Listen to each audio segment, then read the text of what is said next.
नमस्कार सभी साथियों को। नमस्कार सभी साथियों का पाठशाला डिजिटल प्लेटफॉर्म पे हार्दिक स्वागत, अभिनंदन। साथियों, एक बार फिर से मैं आपके सामने हाजिर हुआ हूँ राज व्यवस्था की चर्चा को लेकर। आज से हम राजस्थान राज व्यवस्था पढ़ना शुरू करेंगे। जितने भी साथी मेरे इस वीडियो को, इस क्लास को देख रहे हैं, प्लीज आपसे निवेदन रहेगा कि कॉपी पेन अपने साथ रखें, चीजों को लिखना शुरू करें। वन बाय वन, एक एक करके सारी चीजें मैं समझाने का आपको प्रयास करूंगा और कंप्लीट जो क्वालिटी है हम यहाँ कवर कर लेंगे। ठीक है। अब देखो, बहुत सारे जो लोग होते हैं, बहुत सारे जो साथी हैं, प्रतियोगी परीक्षा की तैयारी करने वाले लोग हैं, उनके दिमाग में एक दुविधा रहती है कि सर हम पढ़ेंगे कौन कौन से टॉपिक हम छोड़ने वाले हैं। तो सबसे पहले मैं आपके सामने सिलेबस पे चर्चा कर रहा हूं कि राजस्थान राज व्यवस्था के कौन कौन से टॉपिक्स हम यहाँ पढ़ेंगे, और उसके साथ साथ मैं आपको ये भी बताता हुआ चलूंगा कि कौन सा टॉपिक कौन सी भर्ती परीक्षा के लिए महत्वपूर्ण है। ठीक है। तो सबसे पहले सिलेबस पे चर्चा करते हैं, फिर हमारे टॉपिक को पढ़ना शुरू करेंगे। तो सभी साथी कॉपी पेन लेके बैठे, नोट डाउन करें राजस्थान राज व्यवस्था, है ना। राजस्थान राज व्यवस्था, सभी साथी सिलेबस को लिखेंगे बहुत डिटेल में। एक मिनट रुकना भाई। हाँ जी, राजस्थान राज व्यवस्था पे हम चर्चा कर रहे हैं। ठीक है, चर्चा कर रहे हैं राजस्थान राज व्यवस्था पे। सबसे पहले हम बात करेंगे सिलेबस की। सिलेबस क्या क्या पढ़ने वाले हैं। ठीक है। राजस्थान पॉलिटी, राजस्थान पॉलिटी हम पढ़ रहे हैं। ठीक है, आ जाइए सिलेबस।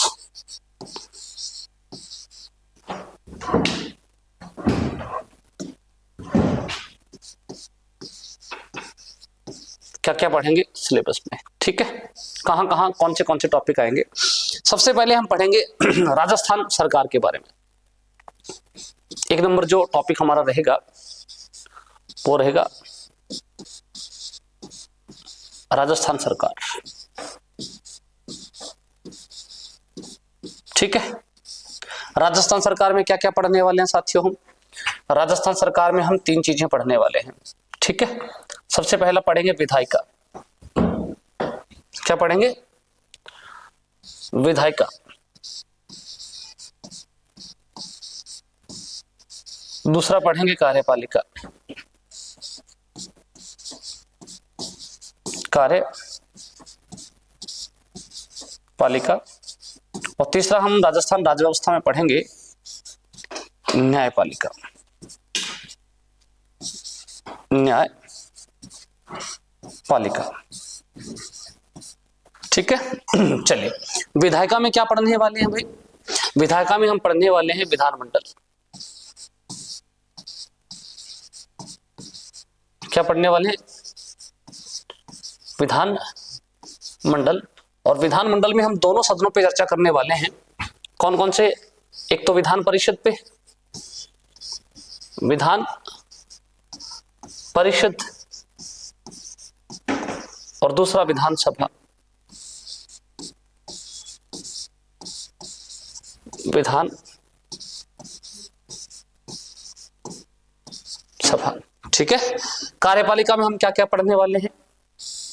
कार्यपालिका में हम तीन चीजों पे चर्चा करने वाले हैं। सबसे पहले राज्यपाल,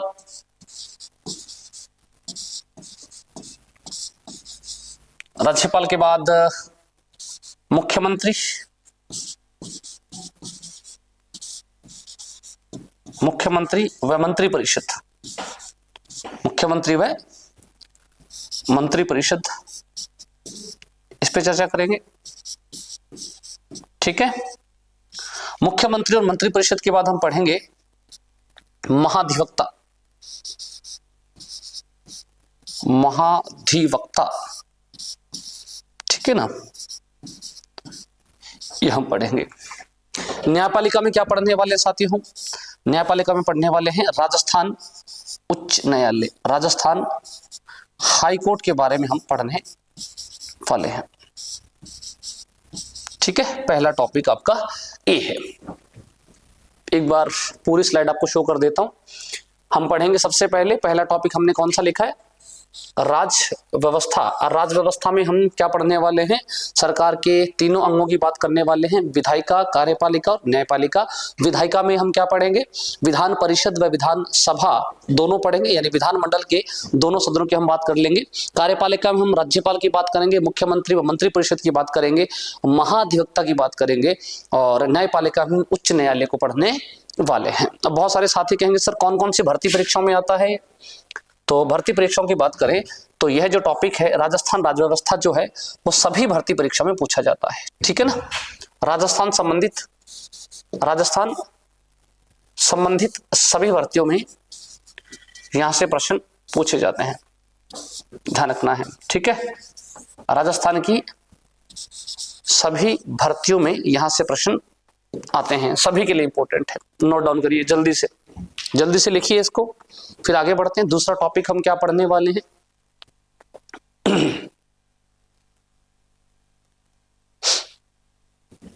हाँ जी लिख लिया होगा आपने।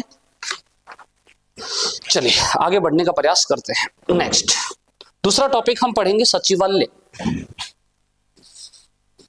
क्या पढ़ेंगे भाई, सचिवालय। 1 मिनट का समय दीजिएगा प्लीज। दूसरा हम टॉपिक पढ़ेंगे सचिवालय,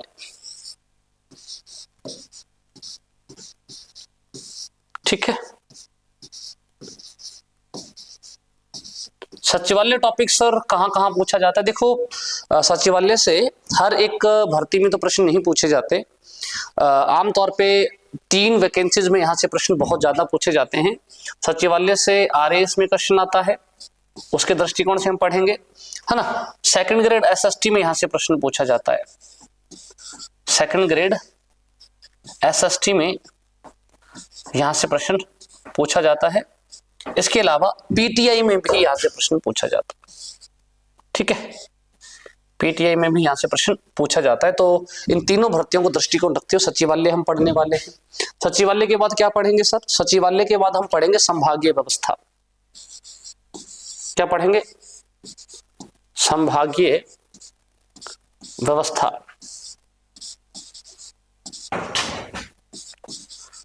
संभागीय व्यवस्था को हम पढ़ेंगे, संभागीय आयुक्त कौन होता है, क्या क्या उसके दायित्व होते हैं, कैसे संभागीय आयुक्त काम करता है ना। कब कब राजस्थान में संभागीय व्यवस्था को समाप्त किया गया, कब राजस्थान में संभागीय व्यवस्था को पुनः बहाल किया गया, संभागीय व्यवस्था को समाप्त करने के क्या कारण थे और संभागीय व्यवस्था को पुनः बहाल करने के क्या कारण थे, इसके बारे में हम चर्चा करेंगे।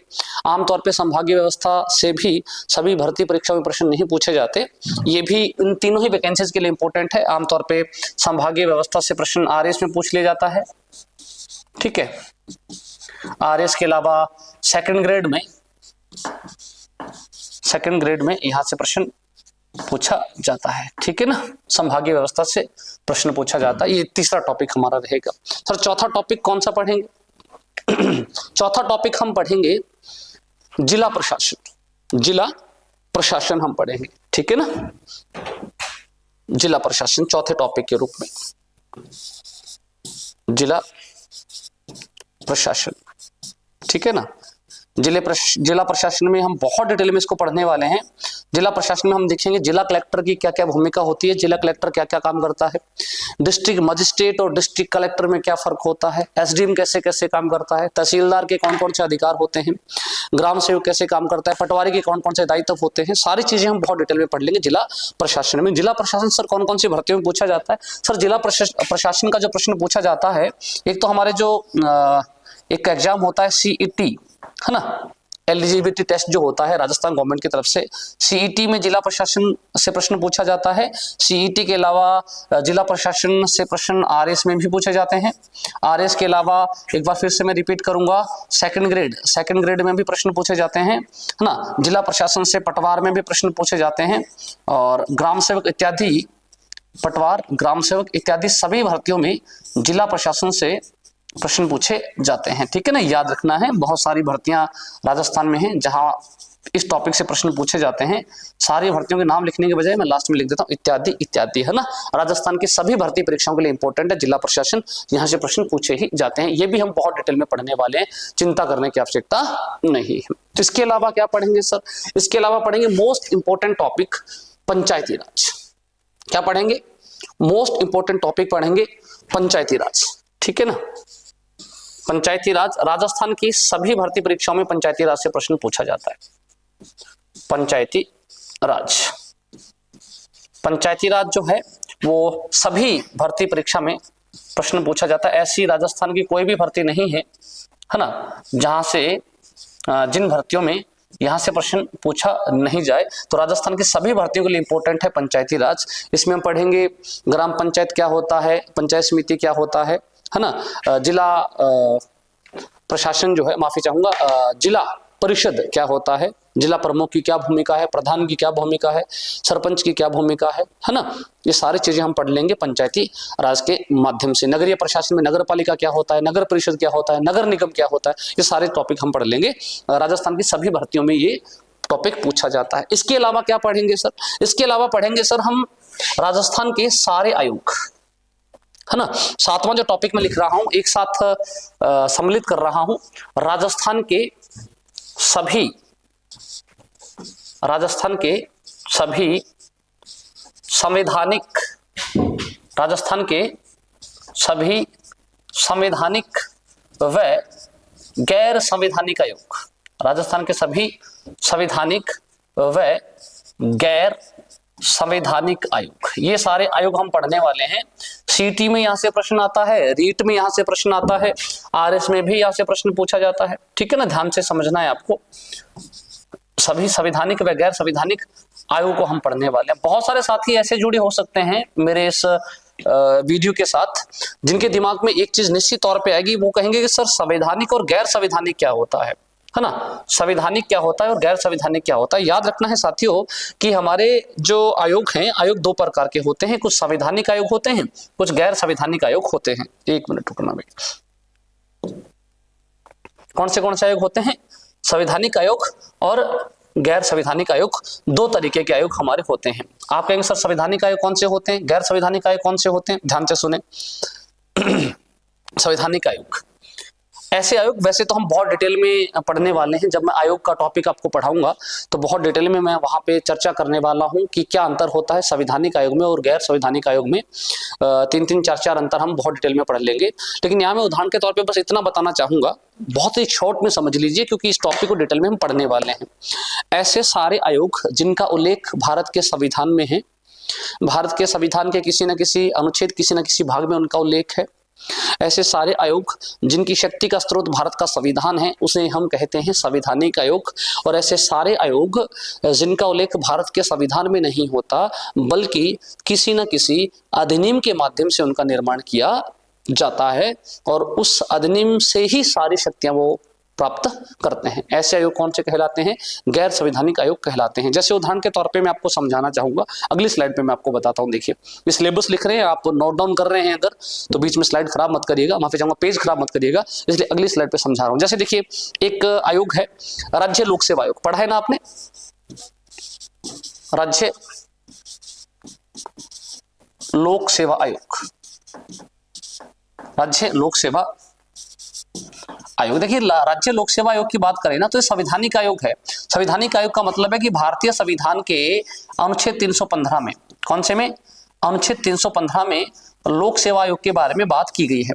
ठीक है ना, संविधान में इसका उल्लेख है, अनुच्छेद 315 में लोक सेवा आयोग के बारे में जानकारी दी गई है। इसका मतलब कौन सा आयोग हुआ? ये संवैधानिक आयोग हुआ। जैसे एक मैं उदाहरण लिखूं, राज्य मानवाधिकार आयोग, सुना है ना आपने? राज्य मानवाधिकार आयोग, राज्य मानवाधिकार आयोग, ठीक है, राज्य मानवाधिकार आयोग। जो राज्य मानवाधिकार आयोग है ना साथियों, ये आयोग संवैधानिक आयोग नहीं है, ये आयोग संवैधानिक आयोग नहीं है। आप कहेंगे सर क्यों? क्योंकि इसका उल्लेख भारत के संविधान में नहीं है। इसका जो निर्माण किया गया वो मानवाधिकार संबंधित एक अधिनियम बनाया गया था 1993 में। कब? 1993 में एक अधिनियम बनाया गया था मानवाधिकारों से संबंधित, और 1993 के अधिनियम के माध्यम से राज्य मानवाधिकार आयोग का गठन किया गया है। और राज्य मानवाधिकार आयोग को सारी शक्तियां जो प्रदान होती हैं वो इसी अधिनियम से शक्तियां प्रदान होती हैं। यानी अपनी जो सारी शक्तियां कहां से प्राप्त करता है आयोग? राज्य मानवाधिकार आयोग 1900 माफी चाहूंगा मानवाधिकार आयोग अधिनियम 1993 से प्राप्त करता है। लेकिन ये जो राज्य लोक सेवा आयोग है, ये सारी शक्तियां कहां से प्राप्त करता है भाई? सारी शक्तियां भारतीय संविधान के अनुच्छेद 315 से प्राप्त करता है। इसका मतलब क्या हुआ? संवैधानिक आयोग वो आयोग होते हैं जिनका उल्लेख संविधान में होता है, जिनको शक्तियां संविधान से प्राप्त होती हैं, और गैर संवैधानिक आयोग वो होते हैं जिनका उल्लेख भारत के संविधान में नहीं होता, बल्कि किसी न किसी अधिनियम के माध्यम से उनका निर्माण किया गया। बाकी डिटेल में हम चर्चा करेंगे जब इन आयोगों को पढ़ना शुरू करेंगे। एक बार के लिए मैं सूची बनवा देता हूं आपको कि कौन कौन से संवैधानिक आयोग हम पढ़ने वाले हैं और कौन कौन से गैर संवैधानिक आयोग हम पढ़ने वाले हैं। सबसे पहले आप सूची बनाइएगा संवैधानिक आयोगों की। राजस्थान में हम 3 संवैधानिक आयोग पढ़ेंगे। कितने? 3 संवैधानिक आयोग पढ़ेंगे। पहला पढ़ेंगे राज्य लोक सेवा आयोग, जैसे कि मैंने आपके सामने अभी लिखा था नाम, राज्य लोक सेवा आयोग। राज्य लोक सेवा आयोग, जिसे हम शॉर्ट में इंग्लिश में कह सकते हैं RPSC, है ना? क्या कह सकते हैं? RPSC। Rajasthan public service commission, इसको हम पढ़ेंगे, ठीक है ना? दूसरा हम पढ़ेंगे भाई कौन सा? राज्य निर्वाचन आयोग। ये भी संवैधानिक आयोग है साथियों। कौन से अनुच्छेद में है, कौन से भाग में है, क्या क्या कार्य करता है ना? क्या इसकी संरचना होती है, ये हम जब आयोग पढ़ेंगे तो बहुत डिटेल में पढ़ लेंगे, चिंता करने की आवश्यकता नहीं है। पहले मैं यहाँ सिलेबस डिस्कशन कर रहा हूं ताकि जो साथी मेरी इस पहली क्लास से जुड़े उनके मन में किसी प्रकार का संदेह नहीं रहे कि हम क्या क्या पढ़ने वाले हैं। राज्य निर्वाचन आयोग। राज्य निर्वाचन आयोग को कहा जाता है state election commission, SEC, state election commission इसे कहा जाता है, ठीक है ना? तीसरा जो हम संवैधानिक आयोग पढ़ने वाले हैं वो होता है भाई कौन सा? राज्य वित्त आयोग। राज्य वित्त आयोग, ठीक है? ये तीसरा आयोग है। इसे मैं कह सकता हूं स्टेट फाइनेंस कमीशन या राजस्थान स्टेट फाइनेंस कमीशन, ठीक है ना? राजस्थान स्टेट फाइनेंस कमीशन यानी राज्य वित्त आयोग इसे कहा जा सकता है। ये संवैधानिक आयोग पढ़ेंगे हम राजस्थान के संदर्भ में, ठीक है ना? अब मैं बात करता हूं कौन से आयोगों की? गैर संवैधानिक आयोगों की। गैर संवैधानिक आयोगों की एक लंबी लिस्ट है ना? तो एक एक करके मैं गैर संवैधानिक आयोगों के बारे में आपको लिखवा रहा हूं, है ना? आपके पास अगर पेज है, जगह है, स्पेस है, तो आप गैर संवैधानिक आयोग के नीचे एरो लगा के इसी तरीके से लिखें। मैं आपको अगली स्लाइड पे लिखवाने का प्रयास कर रहा हूं। क्या क्या पढ़ेंगे देखो, ध्यान से सुनना है। सबसे पहले लिखिए मानवाधिकार आयोग, 1 नंबर पे गैर संवैधानिक आयोग में मानवाधिकार आयोग। कौन सा?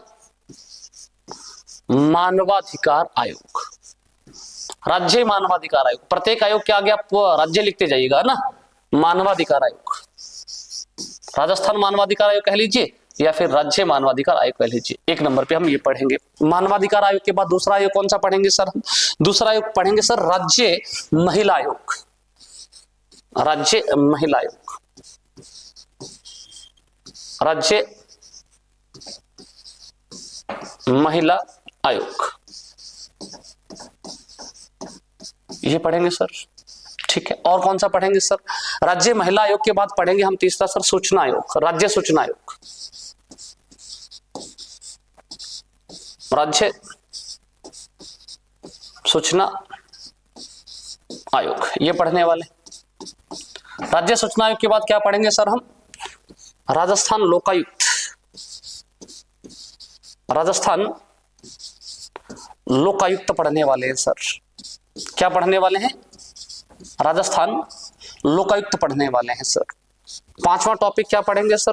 5वां टॉपिक पढ़ेंगे सर हम राजस्थान अल्पसंख्यक आयोग।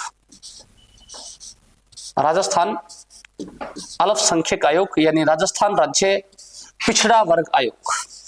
और क्या पढ़ने वाले हैं सर? और हम पढ़ने वाले हैं सर राजस्थान राज्य अन्य पिछड़ा वर्ग आयोग, OBC आयोग। राज्य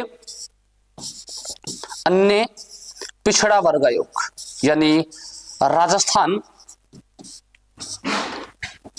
ओबीसी आयोग, OBC commission, state OBC commission हम पढ़ने वाले हैं। इसके अलावा क्या पढ़ेंगे सर? ओबीसी कमीशन आया तो निश्चित रूप से कौन सा आ जाएगा सर?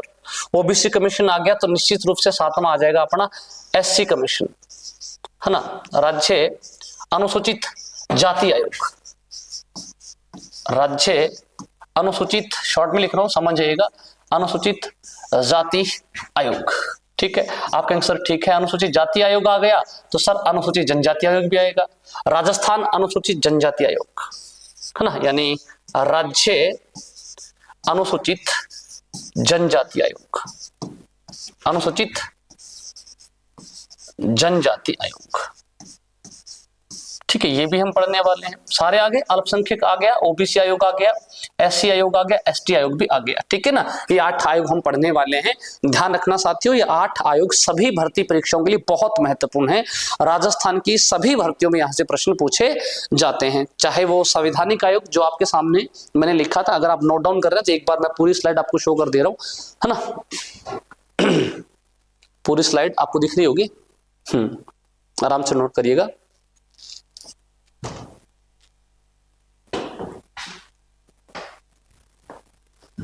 हाँ जी, देखो, चाहे आरपीएससी हो, यहां से भी राजस्थान की हर भर्ती में प्रश्न पूछा जाता है, चाहे वो राज्य निर्वाचन आयोग हो, यहां से भी प्रश्न पूछा जाता है, राज्य वित्त आयोग से भी प्रश्न पूछा जाता है, हर भर्ती में, राजस्थान की भर्ती में प्रश्न पूछा जाता है।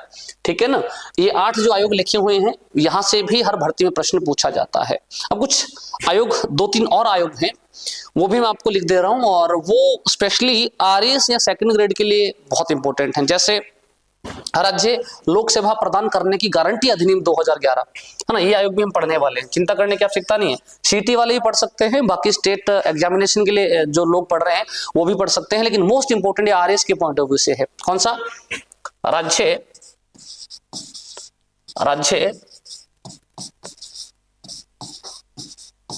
लोक सेवा प्रदान करने की गारंटी अधिनियम 2011, गारंटी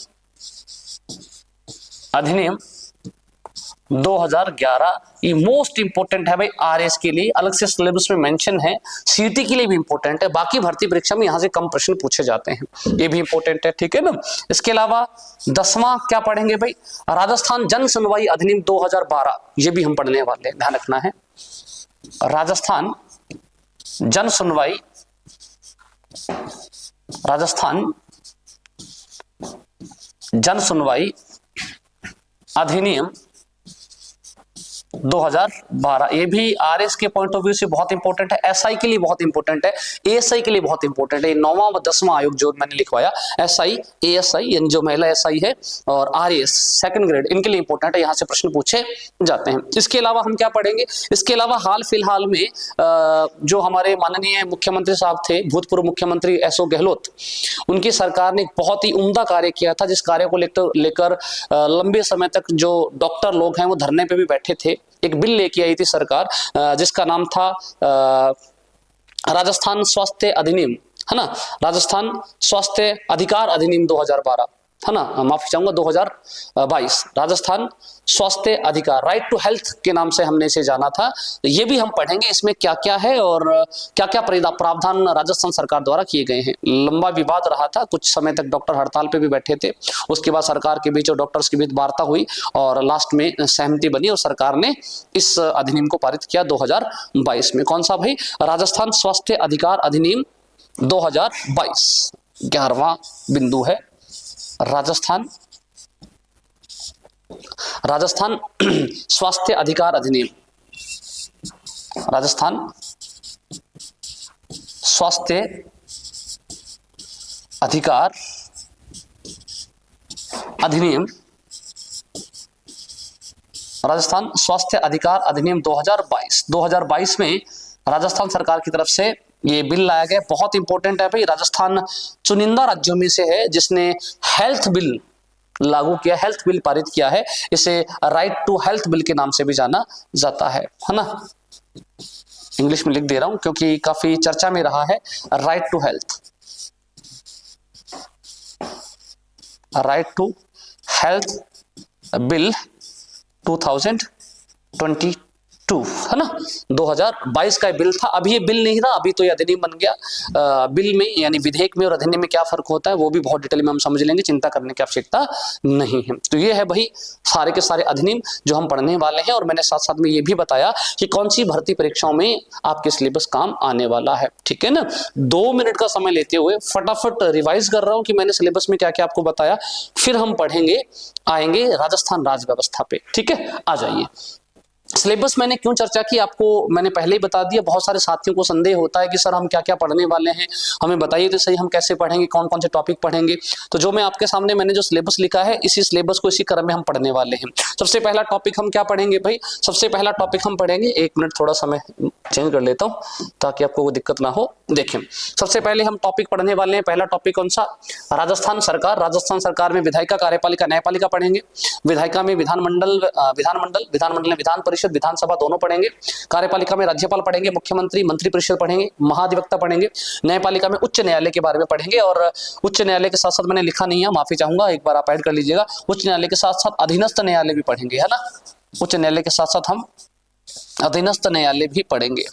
अधीनस्थ न्यायालय का मतलब जिला न्यायालय भी हम पढ़ने वाले हैं, अधीनस्थ न्यायालय को भी हम पढ़ेंगे। इसके अलावा दूसरा टॉपिक हम क्या पढ़ेंगे भी, ये ऐड करिएगा ना प्लीज, इसको ऐड करिएगा, अधीनस्थ न्यायालय। दूसरा टॉपिक हम कौन सा पढ़ने वाले हैं, दूसरा टॉपिक हम पढ़ने वाले हैं राजस्थान के 1 मिनट ऊपर चला गया। दूसरा टॉपिक जो हम पढ़ने वाले हैं वो पढ़ने वाले हैं कौन सा 1 मिनट, संभागीय, माफी चाहूंगा, 1 मिनट। हाँ जी, दूसरा टॉपिक हम पढ़ने वाले हैं कौन सा, सचिवालय। सचिवालय सभी भर्ती परीक्षा में नहीं पूछा जाता, आरएस में प्रश्न आता है, सेकंड ग्रेड में प्रश्न पूछा जाता है, पीटीए में प्रश्न पूछा जाता है। फिर संभागीय व्यवस्था पढ़ने वाले हैं, तीसरा टॉपिक। संभागीय व्यवस्था आरएस में पूछा जाता है, सेकंड ग्रेड में पूछा जाता है आमतौर पे। फिर पढ़ेंगे जिला प्रशासन। जिला प्रशासन हर भर्ती में पूछा जाता है, चाहे कोई भी भर्ती। ये भर्तियां मैंने ध्यान रखिएगा साथियों, अभी जो मैं भर्तियां लिख रहा हूं इनके अलावा भी राजस्थान की सभी भर्तियों में आ रहा है कौन सा, जिला प्रशासन। चौथा टॉपिक जिला प्रशासन पढ़ेंगे, सीटी में आता है, आरएस में आता है, सेकंड ग्रेड में, पटवार में, ग्राम सेवक में, और राजस्थान की विभिन्न भर्तियों में यहां से प्रश्न पूछा जाता है। ये टॉपिक भी हम बहुत डिटेल में पढ़ेंगे। पंचायती राज हम बहुत डिटेल में पढ़ेंगे ग्राम पंचायत, पंचायत समिति, जिला परिषद क्या होता है, नगर पालिका, नगर निगम, नगर परिषद क्या होता है, इसके बारे में हम चर्चा करेंगे। राजस्थान की सभी भर्ती परीक्षाओं में यहां से प्रश्न पूछे जाते हैं। ठीक है, इसके बाद हम पढ़ेंगे राजस्थान के विभिन्न आयोग। आयोग कौन से भाई, संवैधानिक आयोग भी पढ़ेंगे और गैर संवैधानिक आयोग भी पढ़ेंगे। संवैधानिक आयोग जिनको शक्ति संविधान से प्राप्त होती है, जिनका उल्लेख भारत के संविधान के किसी न किसी अनुच्छेद में है। गैर संवैधानिक आयोग जिनको शक्ति भारत के संविधान से प्राप्त नहीं होती, जिनका उल्लेख भारत के संविधान में नहीं होता, किसी न किसी अधिनियम के माध्यम से इनका निर्माण किया जाता है। ठीक है ना। संवैधानिक आयोग कौन कौन से पढ़ेंगे, राजस्थान लोक सेवा आयोग पढ़ेंगे, राज्य निर्वाचन आयोग पढ़ेंगे, राज्य वित्त आयोग पढ़ेंगे, संवैधानिक आयोग, तीनों बहुत डिटेल में पढ़ने वाले हैं। इसके अलावा गैर संवैधानिक आयोगों की सूची लंबी है, 11 आयोग हम पढ़ेंगे। राज्य मानवाधिकार आयोग पढ़ेंगे, यहाँ राज्य ऐड करिएगा भी, मैंने बोल दिया था वहां, अगर किसी साथी ने नहीं सुना हो तो राज्य ऐड कीजिएगा। राज्य मानवाधिकार आयोग पढ़ेंगे, राज्य महिला आयोग, राज्य सूचना आयोग, राज्य लोकायुक्त, राज्य अल्पसंख्यक आयोग, राज्य अन्य पिछड़ा वर्ग आयोग, ओबीसी आयोग, राज्य अनुसूचित जाति आयोग यानी राज्य एससी आयोग, राज्य अनुसूचित जनजाति आयोग, राज्य अनुसूचित जनजाति यानी एसटी आयोग, राज्य लोक सेवा प्रदान करने की गारंटी अधिनियम 2011, स्पेशली आरएस के पॉइंट ऑफ व्यू से, सेकंड ग्रेड के दृष्टिकोण से, राजस्थान जन सुनवाई अधिनियम 2012, सेकंड ग्रेड आरएस के दृष्टिकोण से, सीटी के दृष्टिकोण से, राजस्थान स्वास्थ्य अधिकार अधिनियम 2022 करंट अफेयर के दृष्टिकोण से, और आरएस और सेकंड ग्रेड पीटीआई के दृष्टिकोण से। ये सिलेबस हम पढ़ने वाले हैं। ठीक है ना। दिखने में आपको बहुत छोटा सिलेबस लग रहा होगा, सर ये तो टॉपिक ही 5-7 है। हाँ, दिखने में आपको मैं समझ पा रहा हूँ बहुत छोटा लग रहा होगा, लेकिन इतना छोटा भी सिलेबस नहीं है। डिटेल में पढ़ते पढ़ते हमें लगभग 2 महीने का समय लगेगा। 2 से 2.5 महीने में हम कंप्लीट राजस्थान पॉलिटी पढ़ लेंगे आरएस तक, है ना। भले आरएस हो, भले सेकंड ग्रेड हो, रीट हो, ग्राम सेवक हो, पटवारी हो, एलडीसी हो, महिला पर्यवेक्षक हो, कोई भी भर्ती परीक्षा हो राजस्थान की, आपका प्रश्न नहीं गलत होने वाला। इस बात के लिए मैं आपको सुनिश्चित करता हूं, ये आपको श्योरिटी देता हूं। ठीक है ना। 100% तो नहीं कहा जा सकता, क्योंकि 100% के नाम पे कुछ नहीं होता, गारंटी किसी भी चीज की नहीं है 100%। तो हाँ, इतना मैं आपको दावा करता हूं कि जितना हम पढ़ेंगे यहाँ इस प्लेटफॉर्म के माध्यम से, जिस टॉपिक को पढ़ लेंगे उस टॉपिक से आपके अगर 100 प्रश्न आ रहे हैं तो 90% आप आराम से बना लेंगे, ये मेरी गारंटी है। ठीक है, चलो अब हम बात करते हैं राजस्थान राज्य व्यवस्था की। सिलेबस हमने लिख लिया, अब आप हेडिंग डालेंगे राजस्थान राज्य व्यवस्था। ठीक है ना, राजस्थान राज्य व्यवस्था। तो या फिर राजस्थान राज्य नहीं तो आप हेडिंग ये डाल सकते हैं राज्य सरकार, हेडिंग डालिएगा राज्य सरकार। ठीक है, टॉपिक शुरू कर लेते हैं हमारा राज्य सरकार। देखिए साथियों, राज्य सरकार की अगर बात करें ना तो राज्य सरकार का जिक्र भारतीय संविधान के भाग कौन से में है? 5 में है, माफी चाहूंगा 6 में। राज्य सरकार का जिक्र या राज्य सरकार का उल्लेख भारतीय संविधान के कौन से भाग में है सर? राज्य सरकार का जिक्र भारतीय संविधान के भाग 6 में है। कौन से भाग में? कौन से भाग में बताया मैंने? भाग 6 में। ठीक है ना। अनुच्छेद कौन सा है सर? अनुच्छेद है 152। अनुच्छेद है 152 और 152 से शुरू होके राज्य सरकार के बारे में जो प्रावधान है वो अनुच्छेद 237 तक चलते हैं। आप कहेंगे सर अनुच्छेद 152 से 237 तक क्या क्या आ जाएगा? सर अनुच्छेद 152 से लेकर 237 तक विधानमंडल आ जाएगा, यानी विधानसभा विधान परिषद आ जाएगा, राज्यपाल आ जाएगा, मुख्यमंत्री आ जाएगा, मंत्री परिषद आ जाएगा, महाधिवक्ता भी आ जाएगा, उच्च न्यायालय भी आ जाएगा, उच्च न्यायालय के अलावा अधीनस्थ न्यायालय भी आ जाएगा। यानी सारे जो राजस्थान जो गवर्नमेंट से संबंधित सारी चीजें हैं वो इसमें आ जाएंगी अनुच्छेद 152 से 237। ठीक है। अब बहुत सारे साथी ये दिमाग लगा सकते हैं, उनके दिमाग में ये आ सकता है सर आपने डायरेक्ट शुरू कर दिया भारत का संविधान भाग 6 से, तो भाग 1 से लेकर 5 तक क्या है? आपने डायरेक्ट अनुच्छेद लिख दिया 152, सर अनुच्छेद 151 तक क्या है?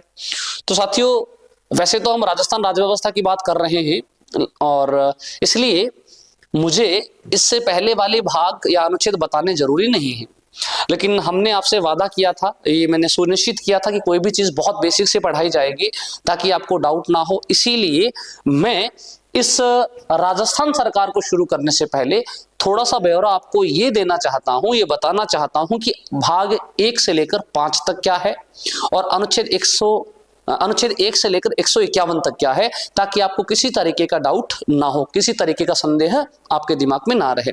तो जो साथी नोट्स बना रहे हैं प्लीज अलग से पेज पे लिखें। मैं आपको पहले ये बता देता हूं कि अनुच्छेद 151 तक क्या है, भाग 5 तक क्या है। ठीक है, मैं अगली स्लाइड पे समझाने का प्रयास कर रहा हूं ताकि कंटिन्यू जो आप नोट्स बना रहे हैं वो आपके गड़बड़ ना हो। ठीक है, आ जाइए समझने का प्रयास करते हैं। सबसे पहले मैं संविधान के भाग 1 की बात करता हूं, है ना। संविधान के भाग 1 में क्या है? संविधान का भाग 1, देखिए संविधान का जो भाग 1 है साथियों, ये 4 अनुच्छेदों को कवर करता है। कितने अनुच्छेद को कवर करता है सर? 4 अनुच्छेद को कवर करता है। आप कहेंगे सर 4 अनुच्छेद कौन से? अनुच्छेद 1 से लेकर 4 तक, अनुच्छेद 1 से लेकर 4 तक के जो अनुच्छेद हैं वो कौन से भाग में आते हैं? भाग 1 में आते हैं। आप कहेंगे ठीक है सर, ये बात क्लियर हुई। अब हमें ये बताइए कि इस भाग 1 में अनुच्छेद 1 से 4 में है क्या? इसमें वैसे तो हम बहुत डिटेल में पढ़ेंगे कभी जब इंडियन पॉलिटी की बात करेंगे, है ना। हम जब भारतीय संविधान की बात करेंगे तो बहुत डिटेल में पढ़ेंगे कि क्या क्या इसमें प्रावधान है, लेकिन यहाँ मेरा उद्देश्य केवल ये बताना है कि भाग 1 में अनुच्छेद 1 से 4 में क्या है। तो बहुत शॉर्ट में बता देता हूं। इसमें एक तो अभी भारत का नाम, इस भाग में एक तो लिखा गया है भारत का नाम। क्या लिखा गया है अभी? भारत का नाम इंडिया अर्थात भारत। क्या लिखा गया है? इंडिया अर्थात भारत, ये लिखा गया है भाई। भारत का नाम है एक तो इसमें इंडिया अर्थात भारत, यानी India that is Bharat. English में अगर आप समझना चाहें तो लिखा हुआ है India that is Bharat. India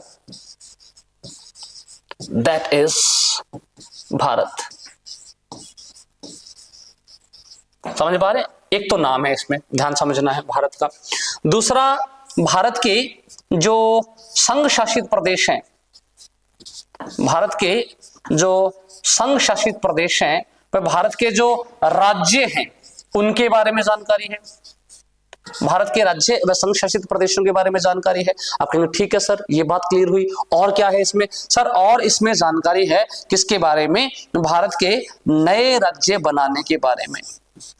नए राज्यों का गठन कैसे होगा इसके बारे में जानकारी दी गई है। मैंने बार बार कहा कि मैं आपको केवल सामान्य जानकारी दे रहा हूं, इनको बहुत डिटेल में पढ़ेंगे हम जब कभी इंडियन पॉलिटी पे चर्चा करेंगे। मेरा उद्देश्य यहां इनके बारे में बताना केवल इतना सा है ताकि आपको कौन से भाग तक पहुंचाया जा सके, भाग 6 तक पहुंचाया जा सके। 1 नंबर भाग क्लियर हुआ। भाग 1 में है अनुच्छेद 1 से 4। इसमें मुख्यतः 3 चीजें हैं।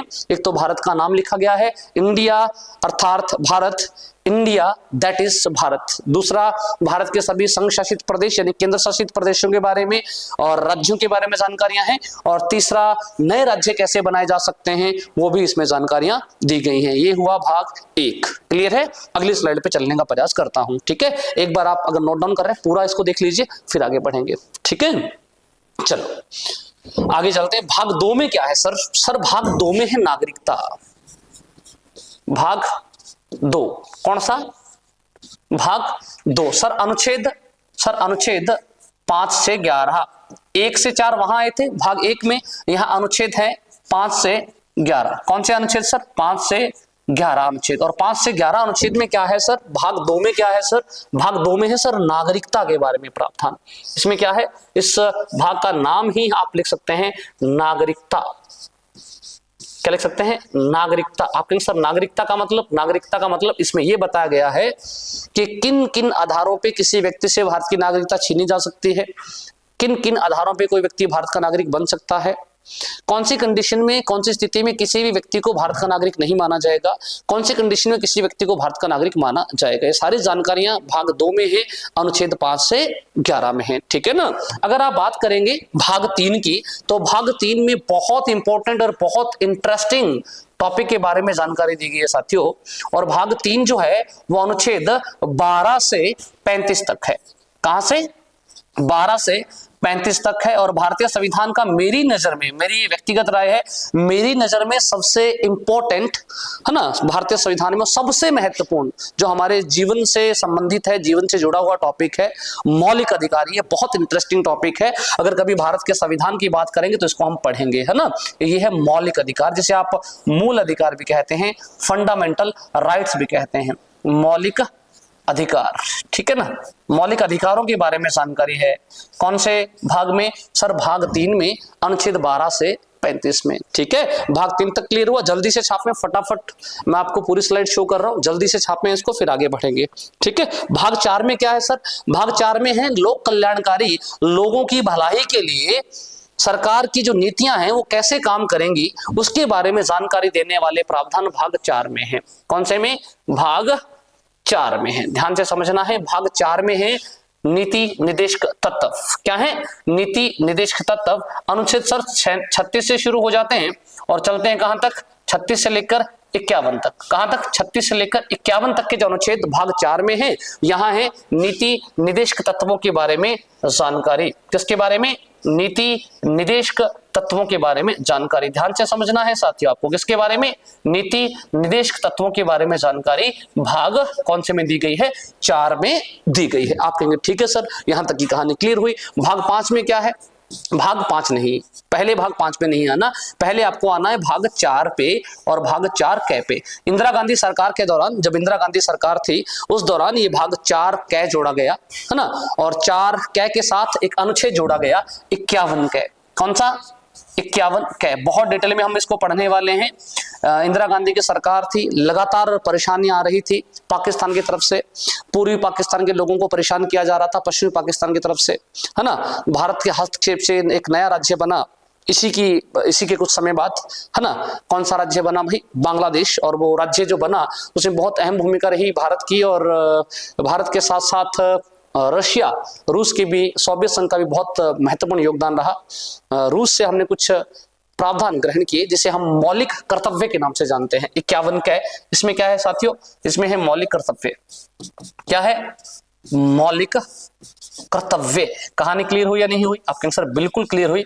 मौलिक कर्तव्य है भाग 4 कै में, अनुच्छेद 51 कै में। और अब अंतिम भाग, यहां तक पहुंचने के लिए, भाग 6 तक पहुंचने के लिए अंतिम भाग, भाग 5। कौन सा? भाग 5। और भाग 5 में साथियों अनुच्छेद हैं कहां से कहां तक? अनुच्छेद है सर 52 से लेकर, कहां से लेकर? 52 से लेकर 151 तक।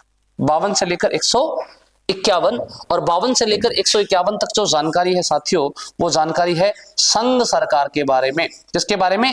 संघ सरकार के बारे में, केंद्र सरकार के बारे में। यानी कहने का मतलब यह है कि चाहे भारत के प्रधानमंत्री के बारे में पढ़ें, चाहे भारत के राष्ट्रपति के बारे में पढ़ें, भारत के उपराष्ट्रपति के बारे में पढ़ें, महान्यायवादी के बारे में पढ़ें, सर्वोच्च न्यायालय के बारे में पढ़ें, चाहे किसी भी चीज के बारे में, केंद्र की सरकार के बारे में जो भी पढ़ना है वो अनुच्छेद 52 से 151 में है। और नेक्स्ट आपका शुरू हो जाता है कौन सा? नेक्स्ट आपका शुरू हो जाता है भाग 6। कौन सा?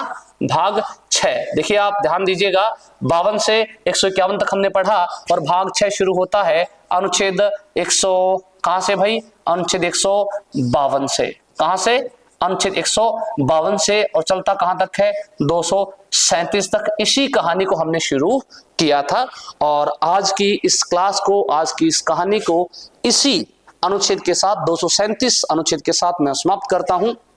कल से हम बहुत डिटेल में राजस्थान की राज व्यवस्था को पढ़ने का कार्य करेंगे, है ना। आशा करता हूं कि यहां तक की कहानी आपको समझ आई होगी। 2 मिनट का समय लेते हुए रिपीट करने का प्रयास कर रहा हूं, प्लीज ध्यान से देखें, फिर आज के सेशन को खत्म करेंगे। चलिए आइए, क्या समझने का हमने प्रयास किया? हमने समझा कि जो राज्य सरकार है भारतीय संविधान के भाग 6 में है, अनुच्छेद 152 से 237 में है। बहुत सारे साथियों को ये संदेह हो सकता है, इस प्रकार से दिमाग में चीजें आ सकती हैं कि सर भाग 6 में राज्य सरकार है, अनुच्छेद 152 से 237 में राज्य सरकार है, तो अनुच्छेद 151 तक क्या है, अनुच्छेद भाग 5 तक क्या है? तो उसको मैंने बताने का प्रयास किया है। मैंने ये बताने का प्रयास किया कि भाग 1 अनुच्छेद 1 से 4 तक है, इसमें भारत का नाम है, अंग्रेजी में कहें तो इंडिया और दैट इज भारत, हिंदी में कहें तो इंडिया अर्थात भारत, सभी केंद्र शासित प्रदेश राज्य के बारे में जानकारी है, नए राज्यों का गठन कैसे होगा ये जानकारी दी गई है अनुच्छेद 1 से 4 में भाग 1 में, है ना। दूसरा क्या पढ़ा है बताया अभी मैंने, दूसरा आपको मैंने बताया कि भाई उसके बाद भाग 2 है। भाग 2 में जो जानकारी है, कहां लिखा था हमने? नागरिकता। 1 मिनट भाई, ये लिख लिया था क्या? 1 मिनट 1 मिनट।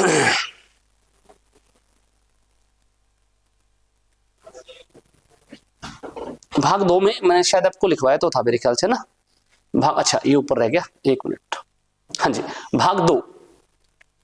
भाग 2 में अनुच्छेद 5 से 11 है, नागरिकता के बारे में प्रावधान है। भाग 3 में अनुच्छेद 12 से 35 है, मौलिक अधिकार है। भाग 4 36 से 51, अनुच्छेद 36 से 51 नीति निर्देशक तत्व है। भाग 4 क्या है? नया जोड़ा गया था 1976 में इंदिरा गांधी सरकार में। 51 क्या है?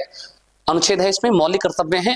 भाग 5 में अनुच्छेद 52 से 151 है और इसमें भारत सरकार के बारे में जानकारी है। प्रधानमंत्री, उप प्रधानमंत्री, माफी चाहूंगा, उप प्रधानमंत्री नहीं, प्रधानमंत्री, राष्ट्रपति, उपराष्ट्रपति, सर्वोच्च न्यायालय, महान्यायवादी, सारी जानकारी कौन से भाग में? भाग 5 में। ये हम कभी भारत का संविधान पढ़ेंगे तो डिटेल में पढ़ने का प्रयास करेंगे। भाग 6 है अनुच्छेद 152 से 237 राज्य सरकार, और अपनी राज्य सरकार के बारे में जो चर्चा है उसको आगे बढ़ाने का प्रयास करेंगे कल की क्लास में, ठीक है ना। कॉपी पेन लेके बैठिए, आराम से सारी चीजें नोट करिए। मैं आपको इस बात के लिए सुनिश्चित करता हूं कि सारा सिलेबस बहुत डिटेल में पढ़ लेंगे। आज के लिए इतना ही। अगर किसी तरीके का कोई सुझाव है तो कमेंट बॉक्स में जरूर बताइएगा। कैसी लगी आपको क्लास इसके बारे में बताइएगा प्लीज। आपके जो सुझाव हैं वो हमेशा उनका हम स्वागत करेंगे। आज की क्लास को इसी बात के साथ मैं समाप्त करता हूं। आपका इतने लंबे समय तक मेरे साथ जुड़े रहने के लिए बहुत बहुत धन्यवाद। नमस्कार।